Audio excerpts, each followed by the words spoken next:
রক্তে লালে লালে হইল কারবালা ময়দানে, রক্তে লালে লালে হইল কারবালা ময়দানে। শহীদ হলো ইমাম হোসেন নবীর জানের জান, শহীদ হলো ইমাম হোসেন নবীর জানের জান।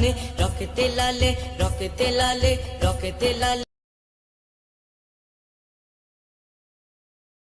তোর বাপ দাদার সম্পত্তি ছিল রে আল্লাহর এই পবিত্র কোরআন, দেখার পরও যে লাইক কমেন্ট শেয়ার না করে শয়তানের মতো ভিডিও টান দিয়ে চলে যাইতেছিস, বেয়াদব। নবীজির ঘর সবাইকে দেখার সুযোগ করে দাও, আর হাতে ব্যথা থাকলে শেয়ার করার দরকার নাই। আমরা করে যখন দেখি লাইক করেন না, তাহলে আমরা একটা লাইক আর একটা শেয়ার দিয়ে দেন ভাই, এই ভিডিও দেন ভাই।